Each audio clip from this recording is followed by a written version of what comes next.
Olá, alunos, professores e a todos que irão acompanhar a mais essa aula para a segunda série do ensino médio, né? Lembrando aí que são as aulas aí do novo ensino médio. E aí nós vamos aí já acessar aí e vocês vão acompanhar. Põe na tela aí, Paulito. O que nós vamos ver hoje aí, ó? Minerais e minérios do solo. A sequência aí da atividade 3, desenvolvimento 4, aula 5. Lembrando aí que eu sou o professor Antônio Russo Júnior, esse aprofundamento lá, pode colocar de volta lá para eles acompanharem isso aí.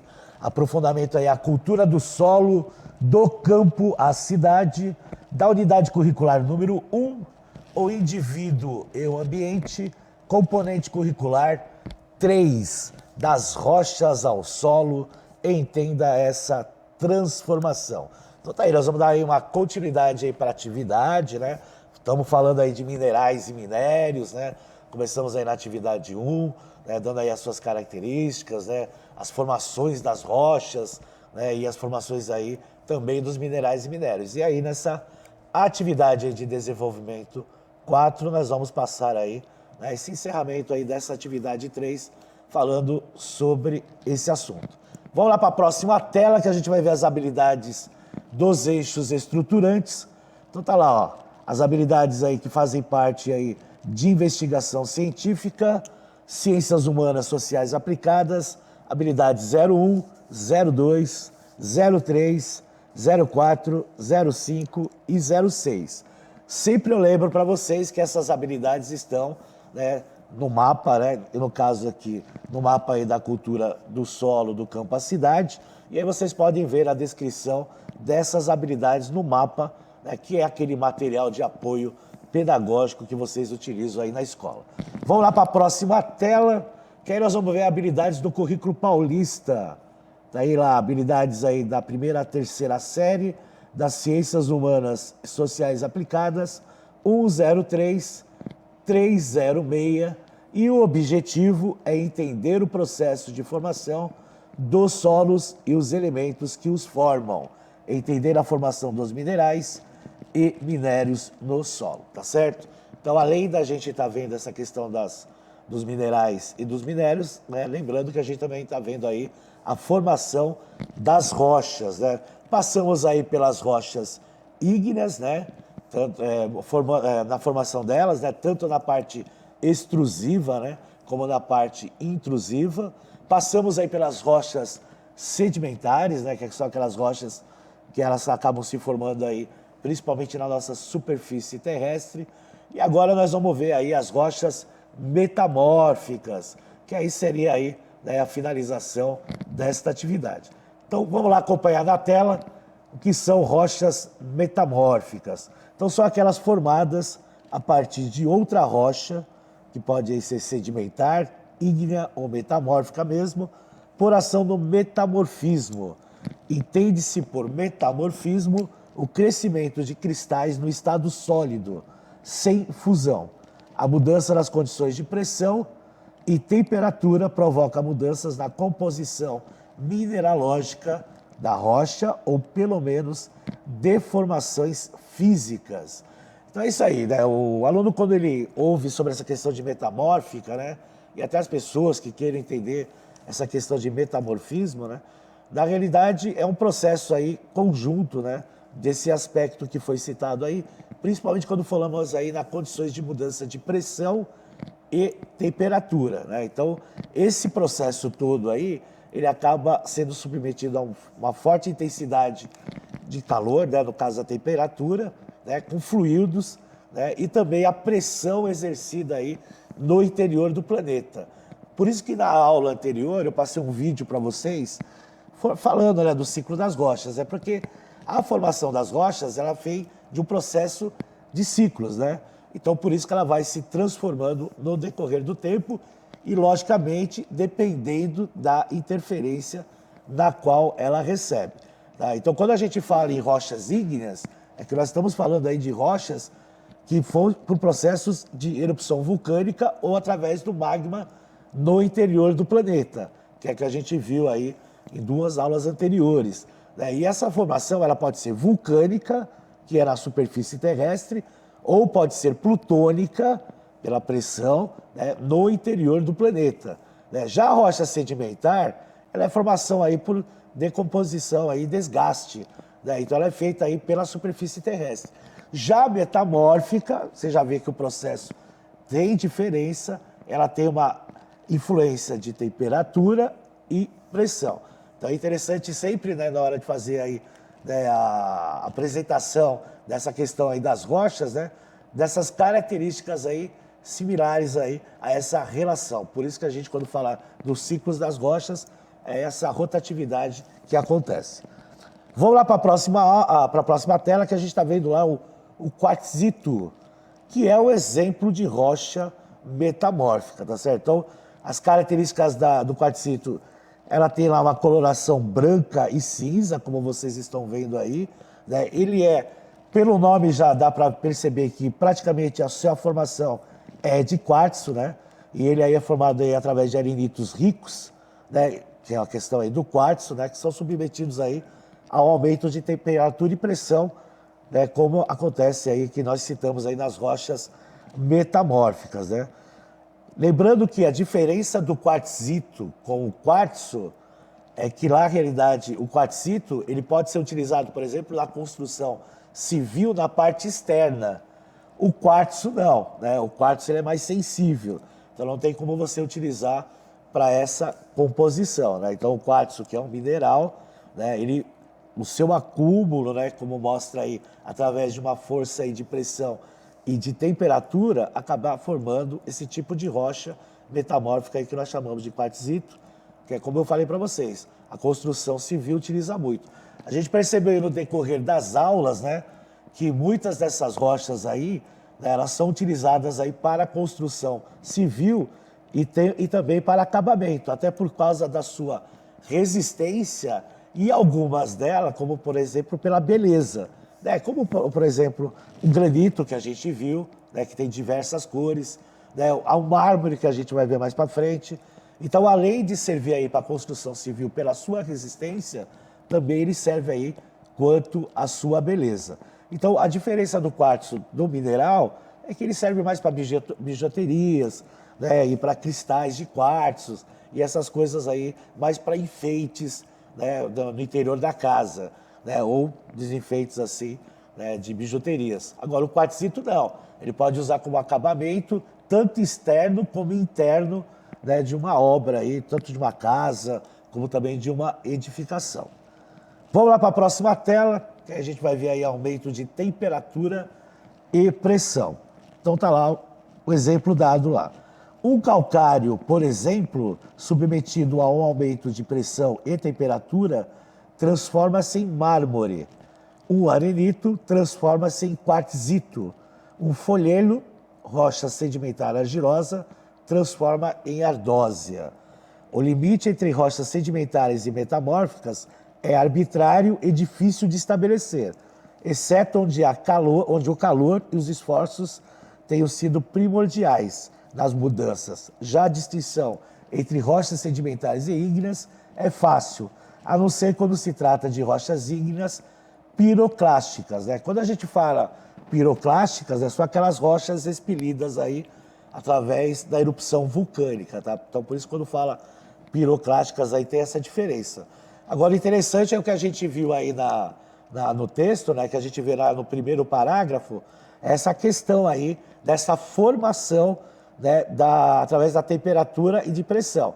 Então, o calcário se transforma em mármore, né, com essa pressão e temperatura, o arenito se transformando em quartzito, né, e o folhelo, através aí, né, da argila, né, transforma-se em ardósia. Então, o que a gente percebeu aí, que são materiais sedimentares que se transformam em rochas metamórficas. Por isso, a transformação, através aí de, como foi citado aí, do aumento da temperatura e da pressão. Então vejam, né, como a natureza, né, logicamente, né, precisando aí, né, do seu tempo, né, do seu período. Pode voltar aqui para mim, por gentileza, isso aí. Ele tem essa relação, né? Então, todo esse processo aí, ele tem, né, um conjunto, né, de formações aí para as rochas. Quando ele fala nessa situação de entre rocha sedimentar e metamórfica ser arbitrária, é a relação na qual ela é efetuada através desse processo de pressão e de temperatura. Já na questão aí das rochas ígneas para as rochas sedimentares, o processo é outro, principalmente porque o processo está na superfície terrestre, né? Então não tem essa questão aí de uma pressão, né? Ela pode sim ter uma influência aí na questão de temperatura, né? Tanto através aí do intemperismo químico como do intemperismo físico, né? Mas ela não é tão, né, nessa questão aí da pressão, né, e principalmente do interior do planeta, né, que ele cita aí nessa questão aí de arbitrário, tá certo? Extração de mármore, olha lá, eu trouxe aí uma imagem para vocês mostrando aí uma extração de mármore, né? Então, quando vocês olham essa imagem, nós percebemos lá que nas rochas, né, que são mármores, elas têm cortes, porque é dessa maneira, né, que são extraídas aí, né, as rochas aí e as pedras de mármore, né? Depois aí elas, logicamente, elas são feitas aí outras situações aí para se transformar aí nesse mármore que nós utilizamos. E o mármore, isso aí é uma jazida de mármore, então ele é extraído diretamente de uma jazida, tá certo? Que é uma reserva natural, né, onde ele é encontrado. Então aí através dos cortes, né, os cortes são feitos aí por fios bem finos, né, que são feitos de diamantes, né? Então esses blocos aí, eles são depois armazenados e aí aguardando aí para aquelas próximas etapas para o acabamento, para depois ser utilizado aí pela construção civil, tá certo? E essas placas elas ficam prontas, né, dependendo logicamente da utilização de diversos tamanhos, né? Então isso que é importante, interessante dizer. E lembrando, né, o mármore ele é feito aí novamente, né, pela pressão exercida aí através do calcário, tá certo? Logicamente exposto também a altas temperaturas. Tudo bem? Vamos lá para a próxima tela, que a gente está vendo aí a foliação encurvada em uma rocha metamórfica, tá? Até ele está falando aí, ó, é uma característica típica das rochas metamórficas, é a foliação, que é a xistosidade, que é uma estrutura paralela que produz aí partição, né, mais ou menos plana da rocha, né, o que faz aí a planação da rocha. Os fiordes da Noruega têm muito disso, né? Os fiordes são regiões aí que ficam próximos do mar, né? Então os fiordes aí eles têm muito essas características aí, né? E tem que lembrar que os fiordes, né, por ser regiões frias, aí está lá no norte da Europa, eles são cobertos aí por gelo, né? O que também dá uma introdução aí nessa questão aí, né, do processo aí dos fiordes. E é interessante quando a gente viu a imagem, né, a formação das curvas, né? Então, por causa dessa questão aí da xistosidade e do material que acaba sendo colocado, né, nessa relação aí dessa rocha metamórfica. Certo, pessoal? Então vejam aí que são vários exemplos aí de rochas metamórficas, né? E, logicamente, algumas aí são utilizadas aí para construção civil, né, pela sua resistência, né, e até, logicamente, pela sua beleza, né? Principalmente quando a gente fala aí do mármore, né? Até porque o mármore, né, apesar, né, de ser muito encontrado, ele tem um preço, né, de certa parte maior, né, por causa das etapas que são feitas aí as pedras de mármore, né, saindo aí das jazidas, como a gente viu anteriormente, né, para depois se transformar nessas pedras de mármore aí, para você estar fazendo lá, né, os seus acabamentos aí na construção civil. Agora o que a gente vai ver aí, o que são faces metamórficas, tá aí na tela aí para vocês acompanharem, é o conjunto de rochas metamórficas de qualquer composição que tenham se formado nos mesmos intervalos de pressão e temperatura, constitui aí uma face metamórfica. As 7 faces metamórficas principais: faces pirocênios Horfers, as faces granulito, faces eclogito, faces anfibolito, faces albita epídoto anfibolito e faces xistos verdes e faces de sanidinito, que na verdade todas essas aí são associações aí de conjuntos de minerais metamórficos aí, por isso tem essa relação aí com esses nomes aí, né? Que nós chamamos aí de rochas de protólitos, né? Diferentes aí que se repetem aí lateralmente e que indica aí determinada condição do metamorfismo. Tá? Então por isso que tem essas questões aí das faces metamórficas, né? A gente está percebendo aí que das características das rochas aí ígneas, sedimentares e metamórficas, as rochas metamórficas aí, ela tem aí uma dificuldade aí, né, em um processo aí, né, mais lento, né, e dificultoso aí, né? Então a gente vê que dos três tipos de rochas que nós estamos estudando aí nessa atividade 3, né, a gente percebe que a metamórfica ela tem mais detalhes, né, até pelo seu processo, né, lento de formação através da pressão e da temperatura. Né? Nem a rocha ígnea, né, que é a rocha aí, que é expelida aí pelo magma, né, internamente pela lava externamente, ela tem todas essas características, né, todos esses detalhes que a gente está vendo aí das rochas metamórficas. Né? Porque quando a rocha ígnea ela é plutônica, ela está sendo feita internamente, né, do nosso planeta, né, interno, na parte interna, né, e se ela é uma vulcânica, ela está sendo feita aí pelo resfriamento da superfície terrestre. Né, então não tem tantas características, né, e definições aí como a gente percebe aí das rochas metamórficas. Vamos lá para a próxima tela, que eu trouxe um outro exemplo. É o granulito do complexo de Santa Catarina, lá na Serra Negra.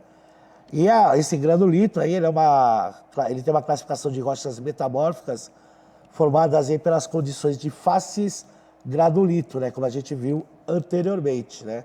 Ou seja, essas condições aí de metamorfismos têm uma alta temperatura de mais de 700 graus Celsius e uma pressão intermediária e alta entre 2 e 15 kbars, né, que é a pressão atmosférica.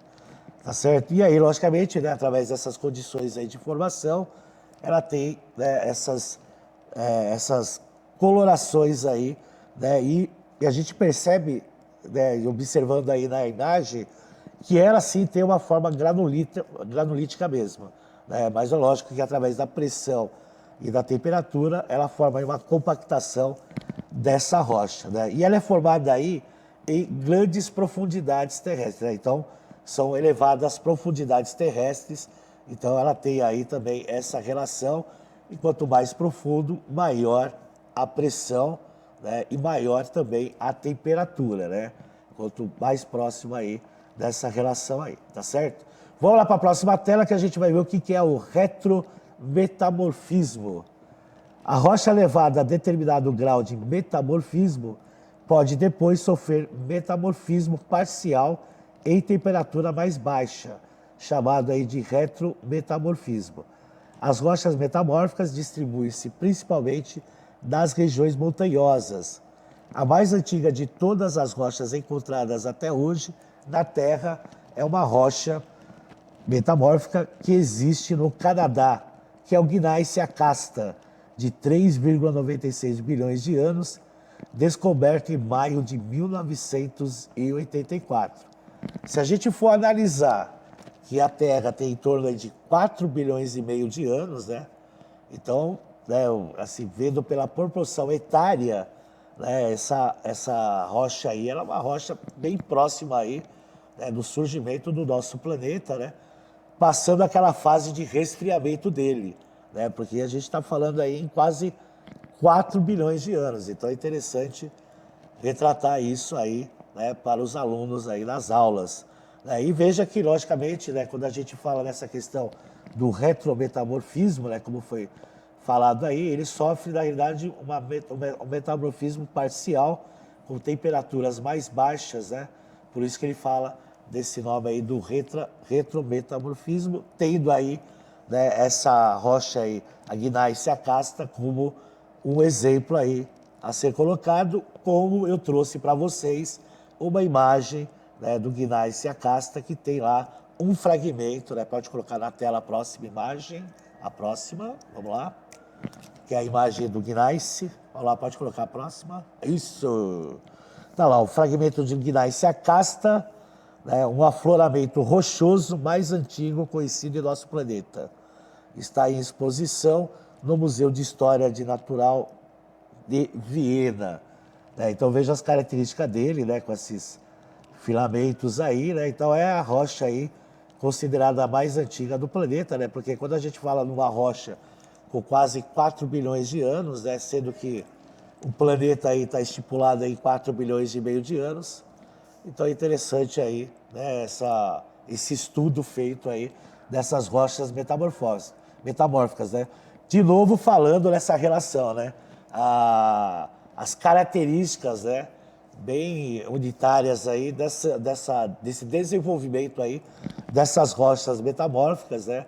Na qual a gente não vê tanto nas rochas magmáticas, né, as rochas ígneas, ou até nas rochas sedimentares, né? Por isso que naquele texto anterior, né, ele fala das relações fáceis entre quando a gente caracteriza rochas magmáticas, né, ou das rochas sedimentares.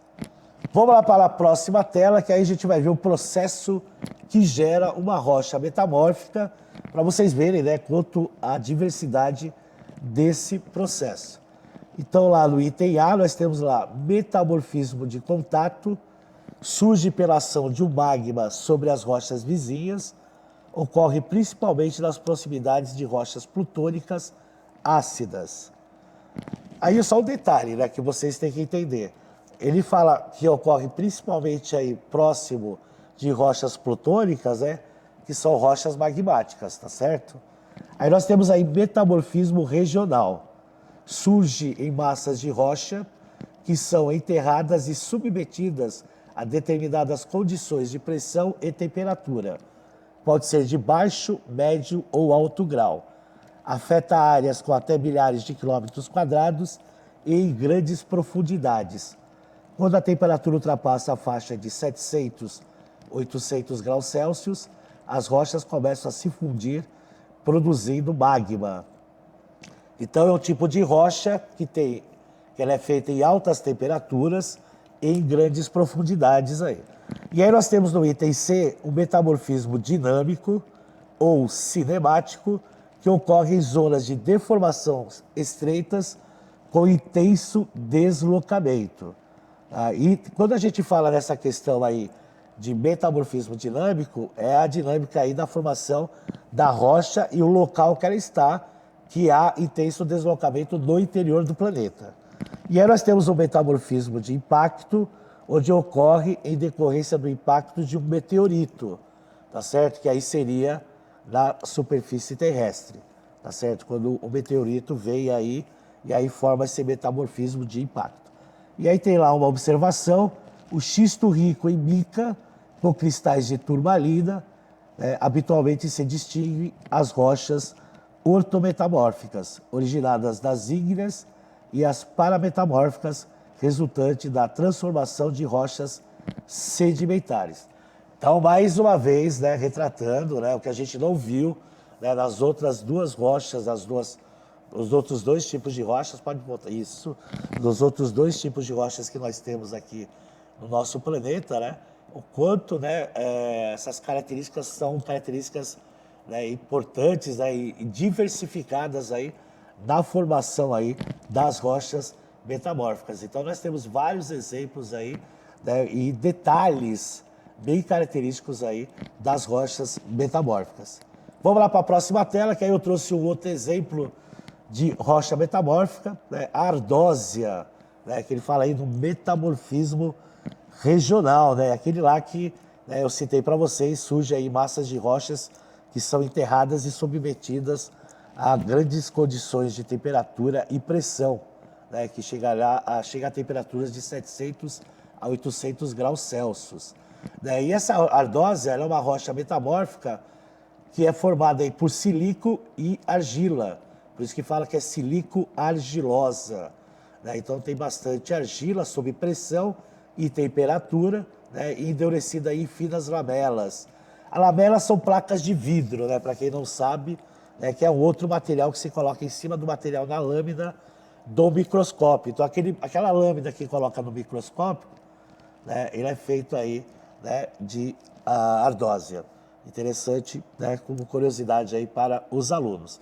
Então, toda essa relação aí que a gente fala de metamorfismo tem muito a ver com a questão da pressão exercida na rocha, né, e também da temperatura. Então, é importante retratar, né, a qual, né, intensidade ela está e qual profundidade que ela está do planeta, né? Então, é isso que tem que entender. Então, a profundidade ela ocasiona uma maior pressão e, logicamente, uma maior temperatura, né? Mais próximo da superfície, uma menor pressão e uma menor temperatura. Por isso as características aí bem diferenciadas aí da relação das rochas metamórficas.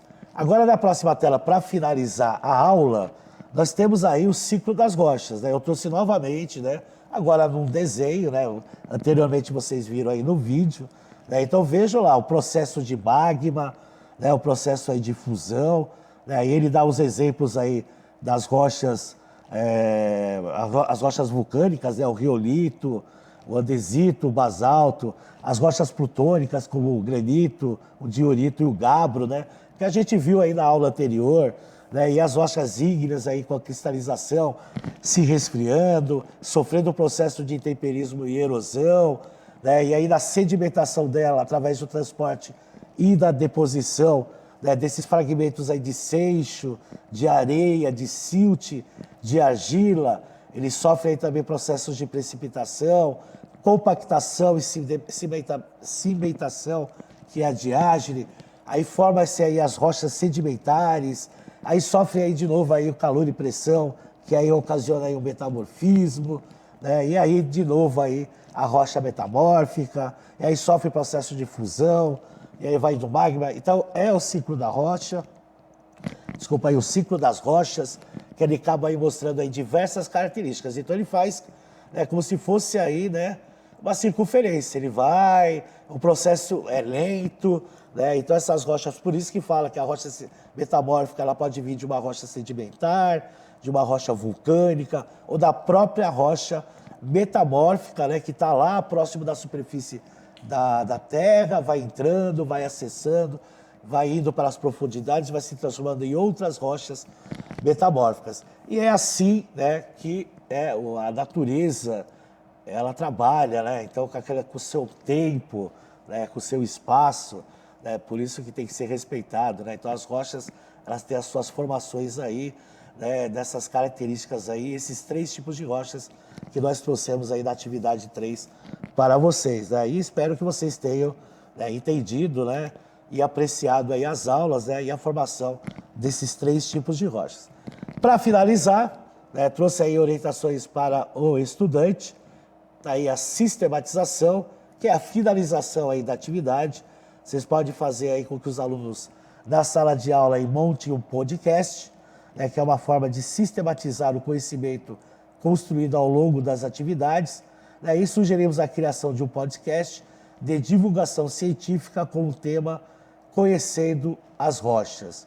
E aí pode formar aí um grupo de alunos, né, organizando aí os estudantes em grupos para o planejamento da produção do podcast.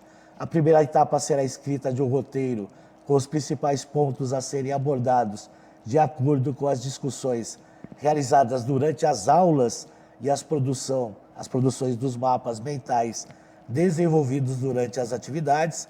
Aí pode pensar também no podcast, que terá espaço para os convidados.